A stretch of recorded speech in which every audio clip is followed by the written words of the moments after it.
It's Thursday, 2 p.m. All of the automation worked correctly. I might not be Fred McMurray anymore, but for the show, we'll assume I am. So it's Thursday, 2 p.m. I'm Fred McMurray, which means this really, really should be.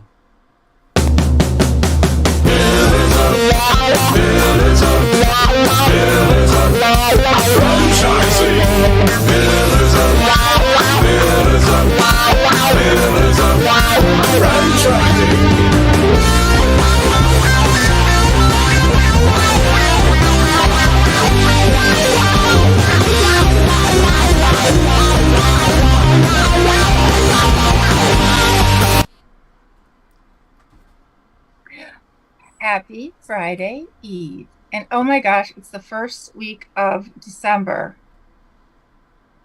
Yeah, how'd that happen? Yeah, I'm not really sure.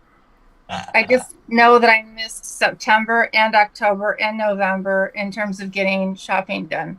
Yes, absolutely. Me too. I'm not on top of it. Nope. Missed the boat on those.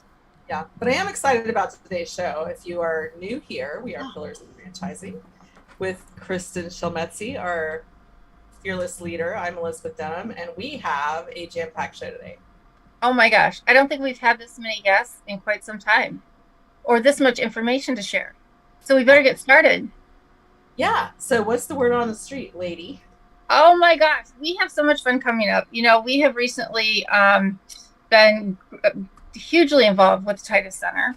And we are now going to attend. I get to go down and attend and help out with a roundtable at the franchise boot camp, selling franchises. And I'm super, super excited. We're going down in January, and they have some pretty amazing keynote speakers. There's a packed agenda for 2 days, starting on January 19th and 20th. And all kinds of great people that are going to be down there. We're going to be doing some live reporting from there. And it's going to be a great time. We can't wait to share what we've learned down there. Everything from how to scale your franchise, how to get through barriers in growth in your franchise system, how to use technology to track and optimize the buyer's journey, which I think is really awesome. All kinds of different stuff. There's Kayla Ryan, we met her last time we were down there. She's with Switch Marketing. Michael Mudd, who's the CEO and partner of Brand One Franchise Development. Dan Monahan, I hope I'm saying that, Monaghan, CEO, founder of Clear Summit Group. And we know that we're going to run into some of the Red Boswell action down there from B. We always see red. Well, and it's exciting. It's going to come on the heels of us going down there next week to do some recording for the Franchise Hot Seat, which is very exciting. And then, you know, with all of this relationship building we've been doing with them, they've invited you to host a roundtable as well. So that's still in the formative planning stages, right? We don't have your topic quite yet. Yeah, we've been shooting ideas back and forth, and I'm super excited because I really want to talk about the why people decide to get out of their corporate jobs, or why, as we're going to talk about here in a few minutes, the second generation of people whose parents own franchises, why they decide to follow that path. So what is it about franchising that continues to draw interest from folks, and what it is that helps us continue to build generational wealth generation after generation? So yeah, I like it. And I think it's a great topic in terms of selling, because when you understand where people are coming from, then you're better able to help them find exactly the right place in the franchising world. Yes, so absolutely. That is exciting news. So if you're interested in the boot camp, it is somebody is playing loud music in my house. Please excuse me. January 19th and 20th. If you register before December 16th, you get a $150 discount. All you have to do is go to tituscenter.com and look for their boot camp. And before we get into the show, if you would like to call in, we do have a lot of great guests today. We've got Serena Close from Genie, and then we've got 3 second-generation franchisees from Great Clips that Jerry Aker's brought on board to discuss second generation franchising. So if you have questions around these topics or with these guests, you can call us at 323-580-5755. Yes. And with that, we do have to give a shout out to Sam Reges, because that poor gal, Jerry's daughter, was supposed to be with us today, and she is sick as a dog. Yeah, family's going through it. Yeah, thanks to her husband and kids who they all just love to share. The poor lady is not going to be able to join us today, but we are thinking about you, Sam, and you will be missed. We're sending everybody our way. She helped us gather these great clips, people, she and her dad. So absolutely. And so with that, we are going to be this month, as we mentioned last week, starting the gift that keeps on giving. And with that, we're talking about second generation franchising this month. So we hope that you'll continue to join us again here on Pillars of Franchising. And with that, Jerry. Kristen, how are you? I'm doing great. I feel like I'm always on an airplane lately. I feel like I'm trying to catch up to you. Well, as you can see, I'm doing this from the truck again because, this is my office. I do this quite often. So you and I share the same life, just different modes of transportation. Right. And Serena, I'm so excited to finally meet you. Thank you for having me, Kristen. Yeah, and it's exciting to know that you're one of my neighbors, as in literally and figuratively, right? So not too far from home. And you happen to be a neighborly brand. Aww. Aw. So, Serena, could you take a minute to introduce yourself to our listeners and viewers and tell us a little bit about yourself and Shelf Genie? I can. My name is Serena Close. I work for a wonderful company who is a neighborly brand. That company is Shelf Genie. Been around a long time, over 23 years. I've been with the company side by side for a little bit over 10 years. I started 10 years ago as a 1099 contractor doing nothing but design work. Short period after, I would say about 2015, I then started helping train and recruit and grow my Chicago market. I have a very big, loud mouth. So when I told everybody, hey, here's some things that you guys are missing the boat on, they said, congratulations. Why don't you fix those, Serena? So that's what I did. I did that for the next 3 years. And then I repeated it in a different market, a Maryland market. And then in 2018, I started onboarding all of our Shelf Genie franchise owners. So they've all been onboarded from myself. Awesome. And then in 2021, I got this incredible experience. This is when we were taken on and we became part of the neighborly brand. And then I became a franchise business coach. And full circle, I then retook corporate markets back over again. I apologize. My dogs are wanting to be a part of this conversation. I'm chiming in a bit. And now I'm also doing back right where I started with these additional responsibilities. I'm designing again, and I'm still training my franchise owners. But I think my favorite part of it all is I get to do exactly what I'm teaching everybody else what to do, as far as marketing goes and recruiting and training. So it's been a big game changer for myself. Because I'm walking in their shoes. In theory, realistically, everything I'm saying, I'm out there doing. So it helps. I get trust knowing that I'm not just pointing my little finger and saying, do all of this, and I'm not going to do any of it. Right. I'm doing it side by side with them. So essentially, you're still you may be being compensated by the franchisor, but you're running a location just as you would if you were a franchisee. Yes, ma'am. I'm running 2 locations. Nice. So you're like a multi-unit franchisee, like Jerry and I, which is great.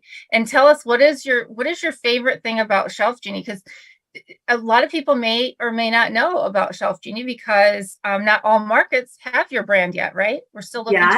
Yes, agreed. I would say hands down, my favorite thing about Shelf Genie is it's equally in parallel running with the same is just as many of the clients that I go and see, they have specific problems in specific scenarios, and every one of them think and function differently. And this is equal to my franchise business owners. Not any of them are either. They're not the same either. They come from different walks of life. They have different strengths. They have different weaknesses. And so just like my design in Shelf Genie, where we do custom pull-out shelves for your existing space. So many cannot envision it. So when I say, you know, when you drop your knee on the ground and you go way into the back of your cabinet, we get rid of that problem for you. We put the pull out in the cabinet so that everything comes out to you. So it's access and less frustration is everything we focus on. But we go as designers to the home. Oh, I'm so sorry, Kristen. No, once you have those, you never want to give them up. That's right. It's those pots and pans cupboards that you love because they hold so much stuff. But then when you go in there and there's stuff that you haven't used for years, and the reason you haven't used it is because you can't get to it, right? That's right. Pots and I'll tell you, Tupperware. Yeah. Once you get those things, those pullouts and so on, you can't live without them. You when you're somewhere else in somebody else's kitchen and they're not there, you are frustrated to no end. So you have such a great product and it fills such a great place in our homes. It's phenomenal. Thank you, Gary. Now, Serena, these are not systems just for the kitchen though, right? I think I was talking with Scott, and you can use these in other areas of your home as well. You can use them in your pantry. You can use them in your bathroom. I love to highlight it's the same heavy duty rail that fully extends that's in this bright red shiny toolbox that men and women love to keep their tools in the garage. So as long as there is a space, we can put these pull-out shelves. Nice.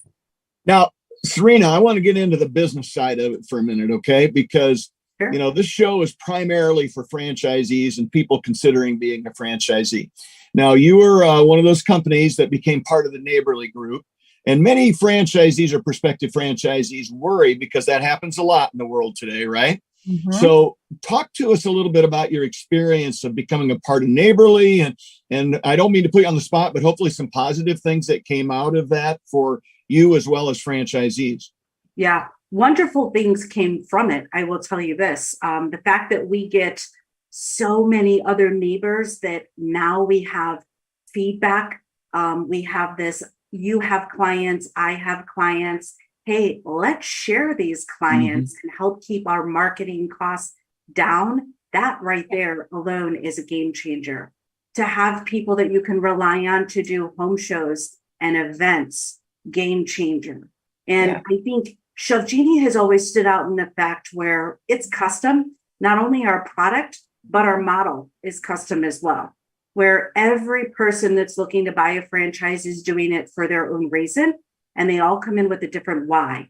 And that why could be, I'm just tired of corporate life. I want to do my own thing. I want to be the hustler and the owner and own all of the positives that are coming my way because I put in so much hard work and efforts.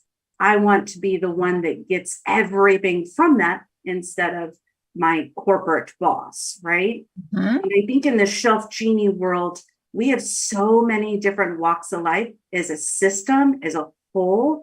We are a big power team because there is such a vast variety of talents that we have in our system. That by itself is game changing. And can you tell us how that works? Obviously, you have territories. So if somebody were looking, we briefly talked about it, like the metropolitan Chicago type area, right? And these are huge metropolitan areas. How do you work your territories, and what kinds of costs should somebody be thinking about if they were looking to open a Shelf Genie? That's a really good question. And it would depend on what area you're looking in. If somebody has been there before or not. Are you looking to purchase 2 territories? Are you looking to purchase 4 territories? There, of course, is this great application process where just because you have money doesn't mean that you automatically get gifted a franchise. We have to like you just as well as make a good fit. We have to be good business partners. And it's an investment. And it's an investment that we sell from the beginning, that it's a hands-on investment. We never will encourage anybody to work in the business, right? We always want them to work on the business so that they can do what they're supposed to be doing for their business and bringing more appointments and more customers and more leads. But in in everything I said, I think the biggest reason is their why. And that's what we really pound down to. Is it a right fit because you have the right why? We're not money driven by course, but everybody has bills to pay. Sure. And I think the biggest thing about us is many companies suffered through COVID and through the bad times. Yep. And we actually have record breaking numbers through the time period that most people struggled. Our folks were looking in their homes and they were forced. These people that never cooked before, they're cooking today. That's right. Projects on top of projects on top of projects. So we didn't die. We didn't fizzle. We thrived through where most people did not. And I'm sorry for those that didn't, but we just got lucky. Not lucky. We rose to the top because we do what we do and we focus on what we focus on. Okay, I have a couple questions for you that rolled in from online. One, so what does one territory cost approximately? I know it probably depends on the size of the territory, but can you give me a rough estimate? And I am so sorry, but I don't want to give any bad information. But what I will tell you is that I definitely can connect anybody that is interested with more information through my franchise and development team. Okay. Just so I can ensure I'm not giving you bad information. Okay, excellent. And in the meantime, I'll see what I can find on here for us. And the second question is from Ann Arbor, what insurance policies are needed with Shelf Genie?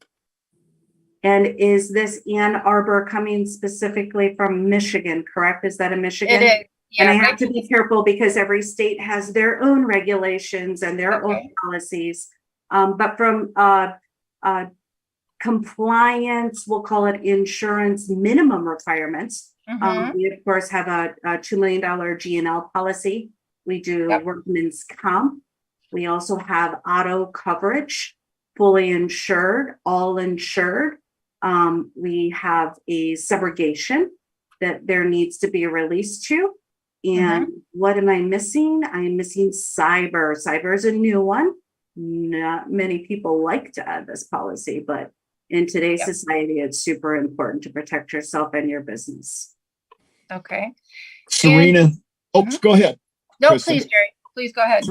Serena, you may have territories that are sold out. You may have territories that you're not looking for people. So can you give our listeners a little guidance as to where maybe you are really interested in adding some people? Yeah, Chicago. Let's not forget good old Chicago. Let's put that first on our list. We have territories in New York that are for sale, the North Carolina, South Carolina, Texas, Arizona. We have Seattle, not specifically Seattle, in the Washington region, I should say. Seattle already taken. We have Oregon, Nevada, California. The list goes on. We have 66 new owners right now, and looking to increase that number, of course. I do. Well, you've got a lot of open territory yet, and some of that is just really phenomenal markets. So this sounds like maybe a great time for people to investigate. I do want to open space. I do want to let you know we've got owner operator franchise, initial franchise fee is $29.5. However, on item 7, there's also initial franchise fee listed for $69.5. I would tell you that $69.5 sounds more adequate, and that is for households over.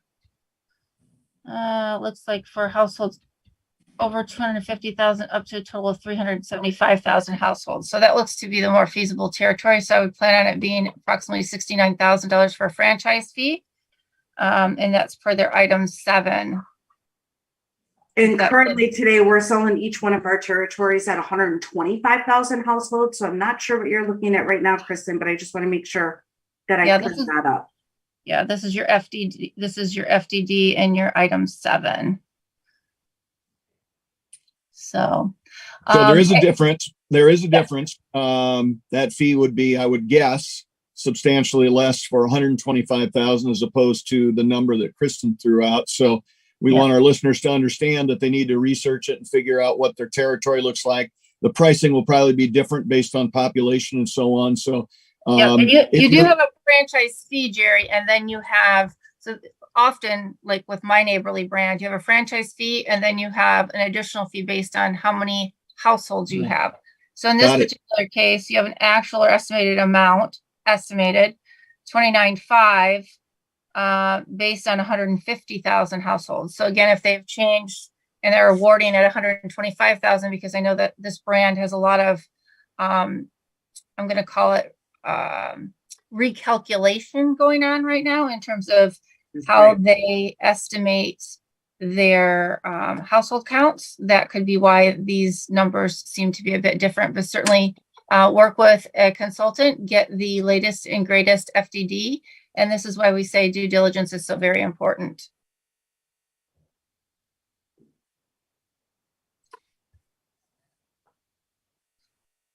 So I can tell you this.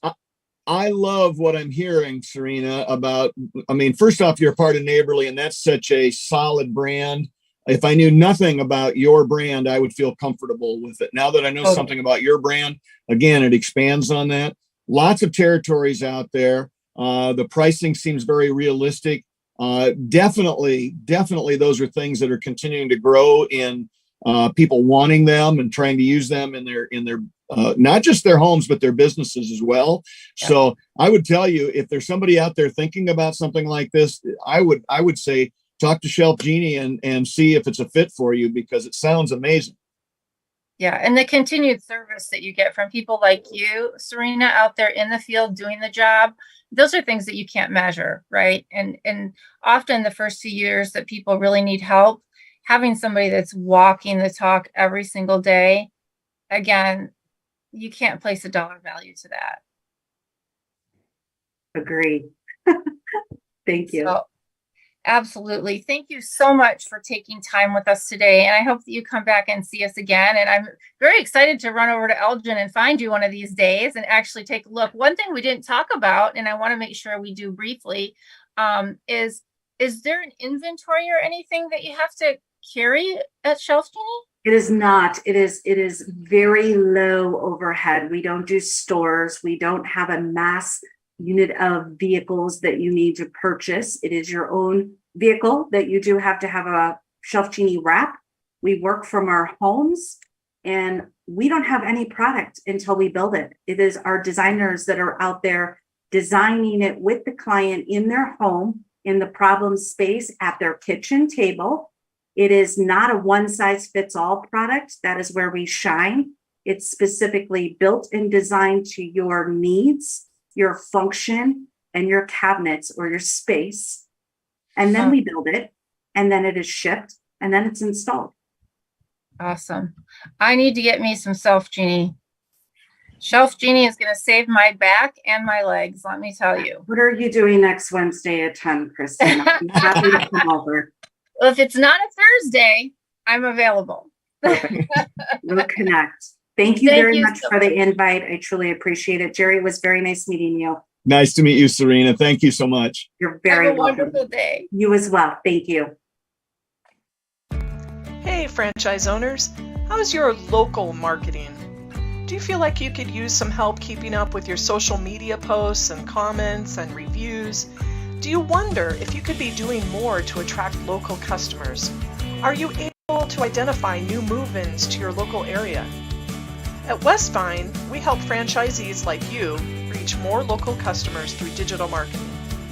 With daily monitoring, creative content, and ad placement, and customer data intelligence, we'll get your business in front of the people who want your products or services. We also work with franchisors who need an agency to handle the digital marketing for all of their locations. If you're ready to reach more local customers, give us a call at 805-265-5440 or visit us at westvine.com. That's 805-265-5440 or westvine.com. Kristen, you are muted. I unmuted and you forgot I am in heaven. Well, I did try to unmute Jerry, but then I was also sending a message. But what I was trying to say is, look, we have a party going on. And I'll tell you, these are great partiers. I want to tell you right now, the second generation of Great Clips knows how to party. I bet. I secretly want to be like a +1 at your next convention because I want to hang out with the younger people and see like what really goes on. Would you guys allow me to do that? Of course. Oh, Betsy's on mute. Dang it, Betsy. Absolutely, Kristen. Now, as I shared earlier, Kristen, I'm really good friends with Betsy and her husband. And if Betsy's husband saw this, he'd have been excited that she was on mute. I just want to tell you. Well, I think He's right. Yeah. Well, listen, so I'm so excited because, normally Jerry's daughter, Sam, has been on a couple times when we talk about second generation. And obviously we mentioned that this is about the gift that keeps on giving. And really, when we talk to clients about why they want to go into business for themselves, why they're looking at franchising, one of the second or third questions I ask is, well, what do you do when you want to get out? What do you, what's your exit strategy? And it's usually, well, I either want to sell or I want to pass it down to my kids. So I'm really curious, all three of you now, we have Betsy, and can you tell us where you're at, Betsy? Everybody on mute. Okay. I am in a north suburb of Atlanta in Canton, Georgia. Okay, excellent. And Trey? I am in Charlotte, North Carolina, just south of there. Okay, and Alex? Cleveland, Ohio. Awesome. So let's start with you, Betsy, because it's ladies first. Tell me, just briefly, tell our listeners how you got involved in your parents' business, how long you've been in, and how many locations you have. Okay, so we are in Atlanta. We have 13 locations. At the most we've had at one time was 18. Unfortunately, after COVID, we did have 15 prior to COVID, and then we closed 2 locations. So now we have 13. I was born actually in Edina, Minnesota, where the corporate office of Great Clips is. My dad was a CPA up in Minneapolis, and the 2 gentlemen that started the company somewhat kind of got to know my dad, and he got interested in it. And the only option was one of the 3 options was Atlanta, Georgia, and we were in Minnesota, so we decided Georgia. I've grown up in the business. We opened our first location in 1985, and I've just started as a receptionist in middle school and high school. And to get into the business, one of my parents' requirements was I go to get my degree at college. And I just kind of worked my way up. My mom passed away 13 years ago, and I became my dad's partner. So that's my story. Awesome. And do you regret it? Is there anything about that you regret? Depends on the day. Okay. Yeah. That's honest. No, it's actually, I've been very happy. I've been very blessed because I do have 2 children. And I was able to be like the team mom and the room mom and go on field trips. So there's definitely pros, but there's also cons. My phone rings all the time, Sure. doesn't matter what the day, doesn't matter what the time, I'm on call. So, but there's pros and cons to everything. Okay. Awesome. Alex, let's go to you. How about you? Yeah, so I got involved back in 2014. At that time, I'd spent about 2 years in banking. My mother had opened 7 salons and 2 restaurant franchises, and it was just getting to be a little bit much for her. While we still saw opportunities for growth, she said, I'm not going to be able to do this without a little extra help. So at that time, my dad and I got involved in the business. He had always had somewhat of a role, but never as a day-to-day basis. So we got involved then. Since then, we've opened up or acquired another 18 salons. Wow. For a total of 25 in the greater Cleveland area, as well as Orlando area and the east coast of Florida. Holy cow. So you have them up north and down south. Correct. And does she still have her restaurants too? No, we exited that business. Okay. Very good. Okay. Well, that's pretty challenging. And do you have any days that you regret doing what you did? No, not at all. It's been the best decision I ever made. There's challenges certainly, but you'll have that with any job. It's awesome to get to work with my side by side with my folks every day. I get to see my parents a lot more than a lot of people most days. That's a great thing. So no regrets at all. Okay, good. Because you got to kind of feel the water in banking, right? Yeah. So that's good. Okay, we'll go back to that. And Trey, how about you? So my story is a little bit different, but also similar in ways. So my dad opened our first salon in 2003. I'm actually sitting like a half mile from that salon, so it is right across the street from me, basically. So I haven't gone far. So 2003, he opened one. He's acquired and opened and got up to 12, and then in 2017, I was living in Greenville, South Carolina. And so we bought 3 stores together in that market. So I think I got in a little bit differently than most people. We acquired stores together instead of me joining the business that he already had established. So we have 2 separate companies, but we kind of operate as one. And I went to Clemson, graduated in 14, and then was out kind of like Alex on my own, trying to find my own way for a couple of years. And we sat down at dinner one night, and he's like, I want you to come work for me. I think we could grow this, and I think you would really enjoy it. And I had kind of bounced around. I worked in retail a little bit, and I hated that. I did sales for a little bit, and I had a really terrible manager. So I didn't quit my job. I quit my manager. Yes. And went to work with my dad. And there's been some tough days, no doubt. I wouldn't say there's been days that I regretted it, but there's definitely been some really challenging days, especially the last 3 years. A lot of late nights, a lot of tough decisions. We had to close 1 store as well. We've got another potential COVID casualty that we're hoping we can get reopened soon, but I don't regret the decision to get involved with the business. It's awesome getting to spend a lot of time with my dad and getting to work alongside him and see what he's invested 20 years of his life into. Yeah, that's awesome.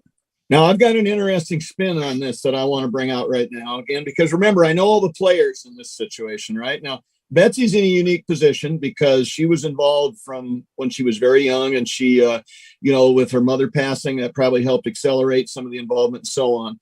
But these other 2, they fall right into kind of my part of the world because I talked to their dads about them becoming part of Great Clips, because the first generation has as many, if not more, concerns about bringing their children in sometimes than the second generation does about coming in.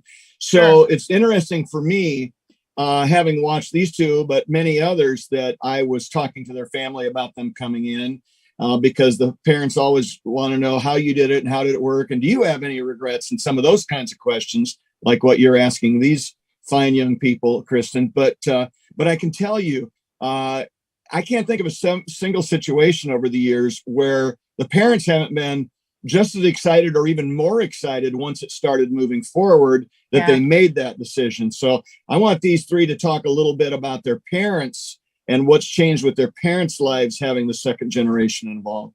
So let's reverse the order this time. So we'll go Trey, Alex, and Betsy and see how it comes out. Go, Trey. So you're asking how my dad's life has changed since I got involved? Yeah. Basically. Oh, his life is so much better now, for sure, just in every way possible. I think there's days where he really enjoys having me in the business, and there's days where he probably wouldn't mind if I wasn't there, because I like to challenge him on things. And he's not really used to that in the Great Clips world, because he was the lone man at the top for a while. And so having someone there to challenge him doesn't always, suit his fancy, but I think it's good for him. And I think if you asked him, hopefully he would say that he really enjoys having me. My goal since getting involved is to make all of our processes more efficient, make us a more efficient business so that we can grow. Because we're kind of at a point where you can do things manually, but it takes a lot of time. But if we ever want to grow and acquire more salons and become like you 2 big dogs, you and Alex, and have 20 plus salons, we would need to become more efficient. And so, my first task was getting rid of fax machines. Hopefully there's some listeners out there that don't know what fax machines are. If you don't, God bless you. That's great. If you know what a fax machine is, I'm sorry. I think that his life has become a little bit more easy with me there to kind of take on some of the challenges and the inefficiencies in the business for him and let him focus on some of the bigger picture stuff and get more involved in the operation side, which he didn't really have a chance to be involved in previously. Well, I'll interrupt before Alex pitches in and tell you, I would say that situation, as far as pushing your parents, happens in almost every one of these situations. I'm anxious to see what the others think.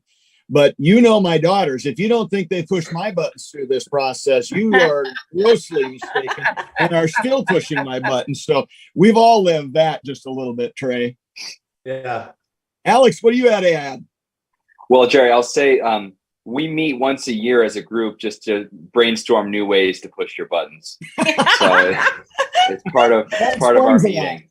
Now I want to be a part of that meeting. I need to join that meeting. That meeting's actually, anyone can get in if they just pick up a bar tab. So we can talk more about that, Awesome. that later. But I'd say what's changed for my folks, a lot of, we were able to divide up roles. They were able to focus on things that they enjoy doing, or more so give me the things that they didn't like doing. It also helped free up a lot of time for us to focus on our growth strategy. Whether it's finding new locations or negotiating purchases of salons, and things that we really just didn't have the time to do when everyone was in the weeds of the business every day. So that's where it's really helped and changed things for us. Well, and your growth during that time is a great example of how that all worked out. So kudos to you guys. Thanks. All right, Betsy, you're up. My dad has always been behind the scenes. My mom was more in front of the scenes, operations, dealing with employees. So I really transitioned. I was a general manager for about 10 years before I became a franchisee. So I've always been in the salons. I've definitely taken a lot of responsibility off my dad's plate. And it's very interesting because I would encourage having conversations when we have our meetings with our Gen 2s. I always tell them, sit down and have the hard conversations. And to this day, I still find out on a daily basis of things that he's wanting me to do. If there's a workman's comp situation that comes up, he's like, oh, here's the number, here's the person to call. So I've definitely taken a lot of things off of his plate. But I love doing that. I want him to feel comfort. I want him to feel secure and happy seeing the reins slowly come over to me. Even though I do about 95% of everything, he still can come in at any time, and I sit back and respectfully listen. But we have a really good working relationship. I say it's important to have a yin and a yang. I know what his strengths are. I know what his weaknesses are. And I think we're a really good, solid team. But he's definitely, and he's worked his entire life. I want him to go and enjoy his life as much as he wants. So I'm good with that. Well, I got two quick things, and then I'll turn it back to you, Kristen, for your next question. But sure. Betsy, could you talk to my daughters about wanting their dad to be happy and contented and all that? Maybe that would be a positive thing. Oh, you got hell good girls. You know you've got good girls. They want the best for you. They are the best. And I'll touch on kind of all of you to some extent, because I can speak from our experience. I know Alex has lived it. I think the other two have lived it at some point. Growth and kind of solidarity becomes much easier when you bring in the second generation. And yes, as Trey mentioned, there may be days that are not a lot of fun between parents, and I guarantee you there are days when kids think maybe they should have made a different decision. Parents think the same thing. But on all, when you look at the big picture, I think everybody's on board that this is the best thing for the organization moving forward. I know in our situation, our daughters look at things differently than we do, and that's a positive thing. They're closer to the age of our employees in most cases, so there's some things there that really work out. And Kristen, you touched on it early on. We love the fact that we created not only generational wealth and a chance for our kids and perhaps our grandkids to move forward with what we started way back in the day, but that also they've grown and spread their wings. And these three are an example. They talked about the once a year party learning experience they have together. And I will guarantee you most of them talk on a very regular basis, and they've become a support group for each other that's even stronger than the support group their parents had when they got into Great Clips. So the future of the brand is in amazing hands simply because we've worked so hard to get this second generation group up and running and help them take over some of this stuff. So good stuff. I agree completely, Jerry. Absolutely. Yeah, that if I could just say one thing on that. When I got involved in the business, I would go to these, meetings with other franchisees, and I'd show up, and my dad, he's really shy at home and doesn't do much, doesn't talk to a whole lot of people, but we get to these Great Clips events and he's going around giving hugs to everyone he sees. I'm like, who is this guy? And now that I'm 5 years into the business, I now have my own friends that I've made through this next gen group. So we're extremely blessed at Great Clips to have, Sam's kind of our fearless leader, kind of connecting us all and planning our event. It's an event, a learning retreat, not so much a party. We do have fun, but that was the single best thing that I've done is going on that trip to get to know people. And now I have people that I can reach out to with questions about anything that's going on. So we're extremely blessed to have other people in our shoes that we can reach out to. Yeah, well, I certainly wonder where Sam gets that trait. But I mean, I'm happy she does it. And I'll have to tell you, it really is inspiring for me as a franchise owner to hear the excitement and the passion that you all have for your business. And I think for people out there who are thinking about getting into franchising, I got in when my kids were very little. Matter of fact, one was born like a year in.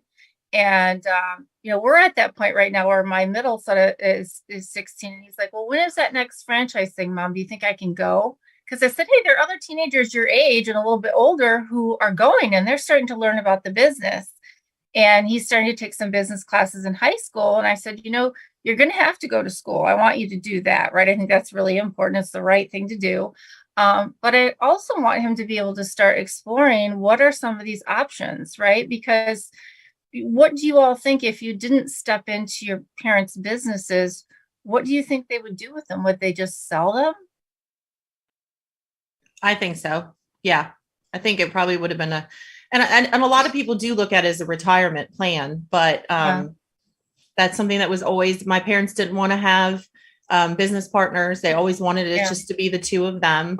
And so it was just kind of something that we always just talked about. And they're like, if you want to get into the business, they did give the opportunity to my other sibling. He did not want to have anything to do with it. He went down his own path, but, and I've made it very clear to my dad now that I'm at this stage in my life, I'm 45, that I have literally grown up in the business and he respects that. And, we've talked about the future of the business in those terms. So, That's awesome. Trey, what about you? Do you have any other siblings that you have kind of gone separate ways? I have 3 sisters. So I have one older sister, a younger sister, and a baby sister. So the 3 of us are kind of 2 years apart. And then we have one that's 10 years younger than us. We call her the oopsie baby. But none of them are involved. My youngest sister is a junior in college right now. She's studying accounting. So I'm kind of hoping that post-college, maybe after a few years in the real world, she comes and gets involved in business to help me out with some of the numbers because it's not my thing. Right. The other 2 are not involved at all. So had I not gotten involved, I think my dad would probably be somewhere around the point of looking to get out of the business. He's well past retirement age at this point. So if I wasn't involved, he would probably try to hang on for another couple of years to see if my youngest sister wanted to get involved. But what else can you do with it? You either close the doors or you sell it. So, one of those options is a lot better than the other. Sure. And how about you, Alex? I do have a younger brother. He's just a couple years younger than me. He was never interested in joining the business. He started his own career and has done that the whole time, despite my best efforts of trying to get him to join. Yeah. Had I not got involved in the business, we probably wouldn't have grown the way we did. Yeah. I don't know that my parents would have seen the need to grow, or wanted to, exert themselves that much to manage that many salons. Who knows? But I do know that this was something we talked about, years before I joined, and was pretty much the plan at some point to have me join. And I was interested in it from a pretty young age. But this has provided a really good, lucrative lifestyle for you, has it not? Yeah. I sit here in Las Vegas on the call with you, so I guess it's not too bad. Yeah, that's Lucky. great. I mean, because really, I mean, there's a couple things that I'm sure our listeners are thinking is, what's a good time for me to get started if I have kids, to like begin that whole process of thinking, are my kids going to want it? And then if my kids do, how do I get them interested? Like, there's this whole process. And I look at mine right now as teenagers and go, okay, well, one, no, she's off doing her own thing, right? The second one is most personable, probably the one most likely. And the third, there's not a chance he's got the patience or the interest to do it, right? So a 1 for 3. And even with that, you don't really know, right? And so it always makes me interested to find out, what do you think it is about you that made you choose the business? And it's got to be, I mean, Trey, for you, it's been lucrative, right? You have a good work-life balance, Betsy says. Mm-hmm. Yeah, it has been great. It's been challenging. The last 3 years, it wasn't a great work-life balance. Right. And that's the majority of, I've been in for 5 years. So those 3 years were pretty brutal, but yeah, outside of that, it's a great opportunity. And I would say if someone's out there wondering when their kids should start getting involved, it's never too early. I mean, I got dropped off at baseball practice when I was 10 years old, and I'd get picked up and we'd go to the salon right over here, and I'd put stickers on the mirrors. I'd screw in cabinet knobs and sweep hair. Like Betsy said, she was a receptionist. And so me and my sisters did that. And then all through middle school, high school, and college, I was doing some bookkeeping work and, keeping track of vacation hours or, Awesome. doing daily reports or whatever I could to support the business. And so I was familiar. So when I got involved, it was just kind of like, oh, okay, yeah, I'm doing some of the things that I used to do. And now I see the bigger picture as to what I was actually doing. Whereas before it just kind of seemed like busy work. So yeah, it's never too early. Get your kids involved and if they seem to enjoy it, just kind of follow it down that road and see where it leads. And So I'm sorry. I was going to say, if I could add, we're really lucky that our franchisor has recognized that Gen 2 is started to come into, and I kind of started the path about 13 years ago. I was one of the first Gen 2s to come in, and we've really, with Sam's help, we've really helped have Great Clips realize that we are the future, and they've really done a great job behind the scenes creating, building your legacy, mandatory things for second gens or any franchisees coming in. So I do give a lot of props to them for, understanding that we are the future, and we are, if they want this successful, business to continue, let's get us all together and, get us all informed. So I have to give them credit on that. That's important. Well, and that's very interesting. Do you find that when it comes to new and exciting marketing plans that you have more of a voice, and in terms of like social media, I would think that you all are probably a lot more in tune with those things than maybe, no offense, Jerry, but some of the Gen 1 people who don't know how to maybe figure out. Do you find that? And I am one of the older Gen 2, so there's a lot of things that are interesting and, I didn't think would work, and they do work, so we do have a great, marketing department too, thankfully. Alex, you're smiling. Are you the baby of the three of you? No, I'm older than Trey. We found that out recently. I was nodding that Betsy was old. Okay. Oh, not the oldest though. We just determined that too. Okay, good. Oh, that's funny. That's funny. Well, I'm super excited. I know that my franchise has a Gen 2 group that's coming up, and they have this really great camaraderie too. And I think that if you're a franchisee out there and you're thinking about getting your kids involved, starting to take them to your conventions is really a great way. Trey and Alex, I know that Betsy started going very young, but what about the two of you? Did you start going to conventions at a young age, getting to meet each other, or how did you begin this relationship? I did not start going until I was involved in the business for a year or two. That's when I started attending their first meetings. Okay. Yeah, and I was the same way. So once we acquired the 3 stores together, then I started going, and even then I was working full time at the time. And so my first year I didn't get to do a whole lot. Started going my second year. COVID happened, and we didn't really have a whole lot of in-person stuff. And so really the last 2 years is when I've started to make connections with other second gen people and make friends. And so. Well, and I'll point out something really quick. I'll kind of tag team on Betsy. These 3 and their peers are the future of Great Clips, because it's really easy, and some of it's going on right now. We all know, as in any business, but in franchising in particular, post-COVID and staffing issues have caused a lot of businesses to sell out or close. People just get the point they don't want to deal with it anymore. So kudos to any franchisee that's made the decision to help bring their second generation in, because that's the stable, solid part of, in this case, Great Clips moving forward, because, you know, there's only so much consolidation that can go on. In particular, Great Clips only wants somebody to get so big, and then that's it. They don't want them to monopolize. So we need a lot of really good, solid performers that are in that, 7 to 30 or 40 unit range, something like that are going to be around a long time. Again, these are younger people than certainly me. My kids can't wait for me to ride off into the sunset and let them do even more than they are right now. So this is the future. And I give these 3 kudos for, being strong enough to, let's face it, deal with their parents and in some cases, issues with parents giving things over to them. In many cases, trying to take it back sometimes because they're doing it different, not badly, just different. And I know these parents of these 3 in particular, and they're rock solid performers with Great Clips. These 3 are going to take their units to an even higher level than their parents did. And that seriously is the future. So this is great. And I couldn't be happier that Sam invited these 3 on. It kind of made my day.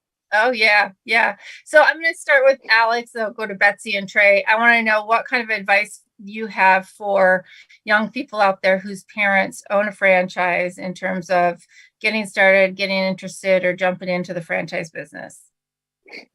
I guess I would say is the best thing you do is just talk to your parents, learn about the business. From the moment you start getting interest, start finding out what things are going well, what things are struggling in the business, and just have conversations, bounce ideas off one another.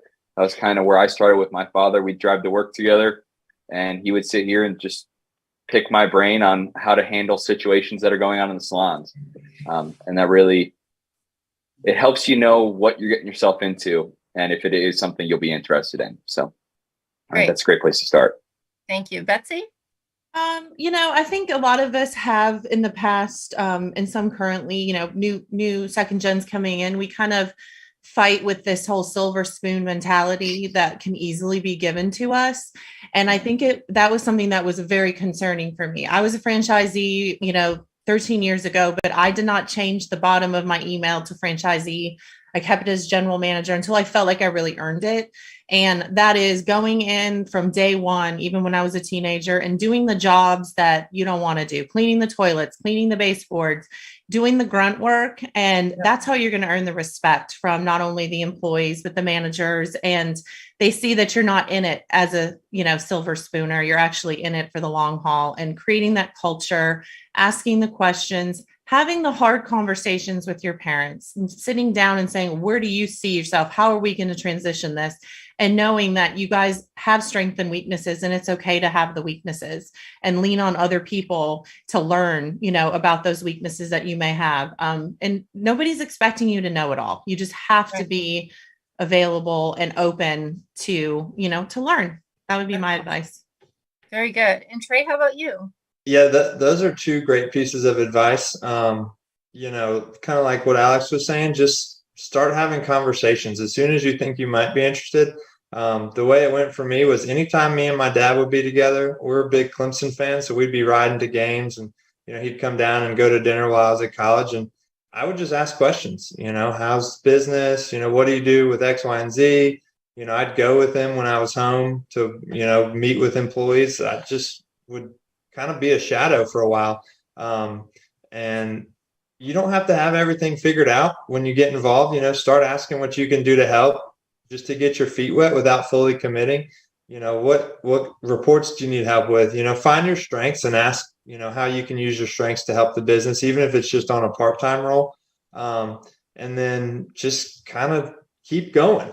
If you're enjoying it, just keep taking on more and more. That's kind of what I did. And then, to Betsy's point, yeah, you just got to kind of start from the bottom and not be afraid to do the jobs no one wants to do. So anytime I would go into a salon, I would go straight to the bathrooms and start cleaning. I'm the maintenance guy now. So one of the worst parts is hair traps in the shampoo bowls. I get in there and I clean those out. And, you kind of have to have a strong stomach and, just suck it up for a few minutes and do the stuff that the stylists don't want to do, so you can earn their respect and kind of get past that silver spoon mentality that some might have. But yeah, just get involved, start doing things and asking questions, and just learn as you go. That is some great advice. And I love the silver spoon mentality, because we talked about that with my kids before too. So, I really appreciate all of your time. And I know Jerry appreciates your comments about going right to the bathroom, because he talks about that often, about being a franchise owner himself. And that's the one thing that he's always keeping an eye on. And when we talked about culture and making sure that, they don't see you as the owner, they see you as one of them. And that's so important to keeping your health and having good morale. So I look forward to seeing all three of you and all the great things you guys do in the future, and really being future franchise leaders. I think you all have such great places that you're going. And thank you all for sharing your time. I hope you win some big money there, Alex, in Vegas. Thank you. You're not supposed to gamble big money, but you're supposed to win big money. Start small, build it up. Right. Thanks for the invite, Alex. Yeah, Next time. Yeah, you see how we did that, right? Yeah. You guys have a wonderful, wonderful afternoon, and I can't wait to have you back on again and get some updates and see how your businesses have changed and grown, and certainly how you do in the franchise industry. Thanks, Kristen. Thanks, Jerry. Yeah, thank you so Thanks, much. everybody. Good Good seeing you. Yeah, well, Bye. have a great afternoon. And now we're You off too. to pay the bills. As usual, thank you for joining Pillars of Franchising. We appreciate every single one of you. We want to give a shout out to our sponsors, the Titus Center for Franchising at Palm Beach Atlantic University. You can find them on the college's website. Also, Franchise Show 247, which can be found at franchiseshow247.com. We couldn't do without our sponsors, and we appreciate their support. Don't forget, we'd love to have calling guests. Our number to call in is 323-580-5755. That is 323-580-5755. If you have questions for our guests or for any of our $1 Million mentors, we welcome you to call in at any time on the show. We will do our very best to answer your calls. Stay tuned. More coming up. Hi, Ray. You ready for week 2 of, I should say the next week of Pillar's Pillar with Ray? I am. I just hope you're not going to do something that's going to make me stumble. You are such a what's the word I'm looking for? I don't know. I better not say anything. yeah, that too. It's all done. So I've been listening to you folks for years and years and years, and so as I approach this segment, I look at this as this is me, what I would be asking you as I go off and attempt to buy a franchise. And so from my point of view, I don't want to go through what you did for 19 years. By 10, I want to be handing it off to, I don't know, somebody else or group or anyways. So if I'm going to buy an existing franchise, there's the question I guess I'm looking at is to answer today is when I go to look at them is, I guess my first thing is when I go to look at an existing franchise to buy, what are the important factors that I should look at? What are the, I don't know, Kristen might call them KPIs, but and I know culture is an important one, and that's a whole nother question later down the road. But what are the KPIs? What's the important factors to look at when I review potential purchases? Well, the elephant in the room is why? Why is it for sale? Is it a fire sale? Or is it there's something hidden that you don't know about? I would certainly ask that question and try to analyze the answer you get. I think one of the things that you got to remember, if that person is selling it and they've thought about selling it for a while, they've cleaned the books up.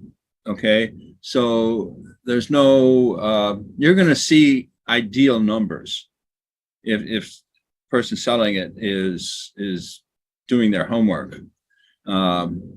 So you really can't count too much on those numbers. And then if the numbers aren't, I'm going to use the word cooked, but obviously it might not be that, it might be something else.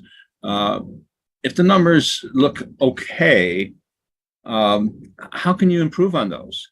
I think you've got to get that in your head before you actually make an offer. In other words, take a look at and see what's wrong. Of course, you don't tell the person you're buying it from, but you look at the culture, you look at if there's employees, you look at the employees, you look at the equipment if there's any, and you say to yourself, how can I improve on what's here? In other words, you don't want to buy something and then just run with it. You've got to look at it from a standpoint, okay, if it's doing $1 million, how can I be doing 2 million in 2 or 3 years? What needs to improve?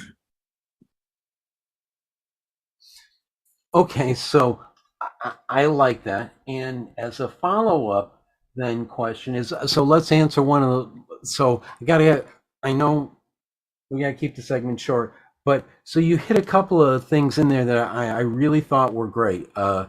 Cooking the books.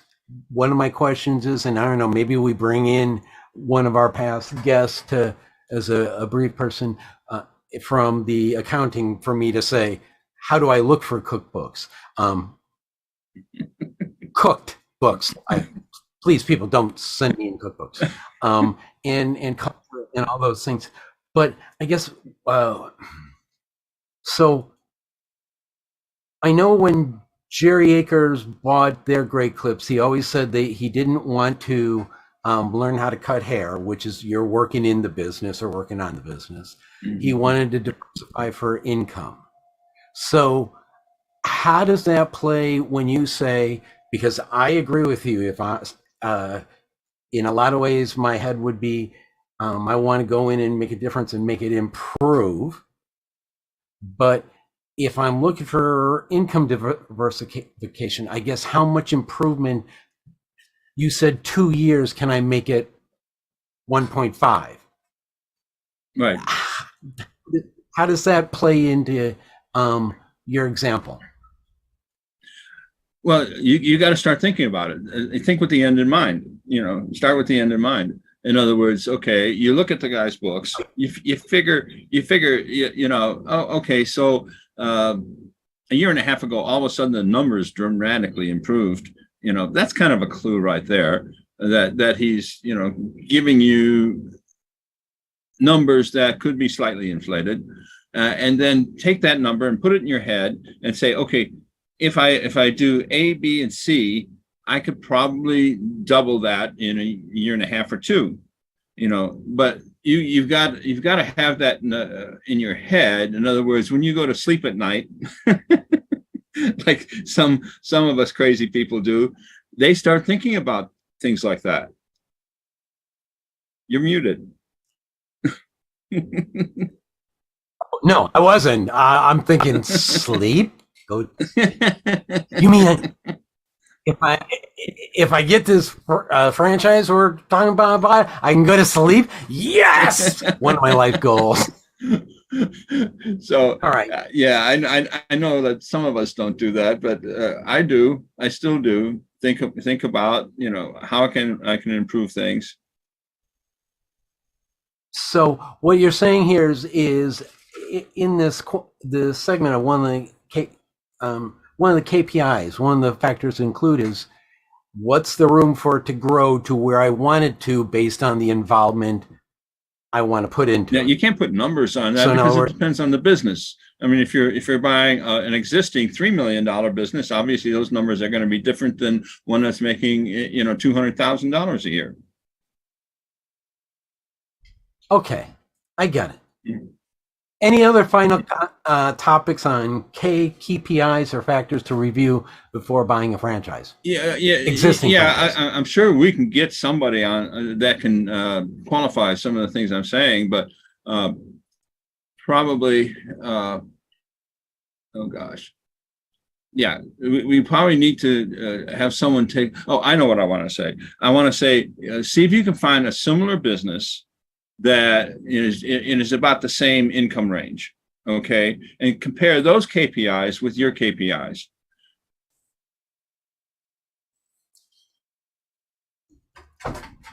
Excellent.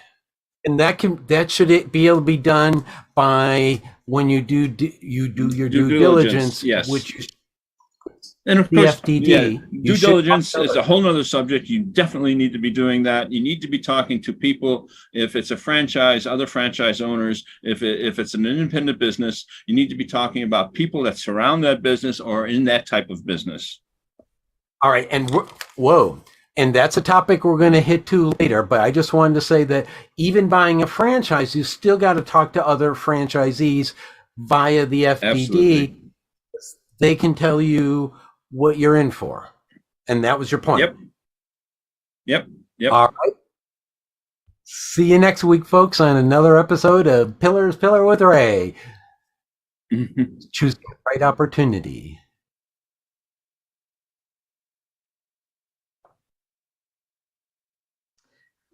I am Elizabeth Denham, the Chief Content Officer for Pillars of Franchising. And I'm telling you that because I am always looking for people with a great story in the franchising space. If you have a great story that you would like to share either in the magazine or on the show, you can fill out our contact form on pillarsoffranchising.com. Also, while you're there, be sure to subscribe to the magazine. You can choose all of the services that you might be interested in if you're looking to buy a franchise, sell a franchise, become a franchise, if you need mentorship, and if you need to get the word out about your business, we have a lot of variety of sponsorships for you. So be sure to visit our website, like, subscribe, and share this show. And we appreciate every comment and every engagement that you offer. So be sure to visit our website at pillarsoffranchising.com.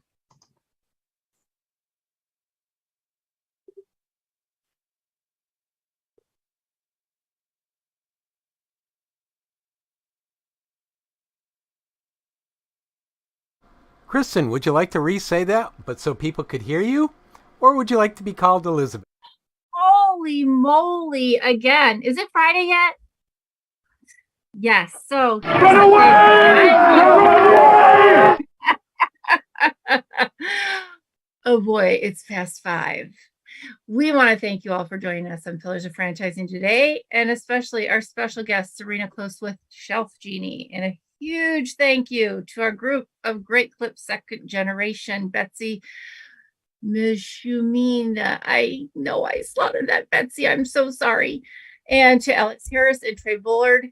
Please be sure to like, share, and comment on this episode. Thank you to Ray Pillar and Jerry Akers, our $1 Million mentors, and to Fred McMurray and Elizabeth Denham, our producers. I am Kristen Schell, that's C, and together we are your resource for franchising success. And please remember, this has been Pillars of Franchising, and the dream starts here.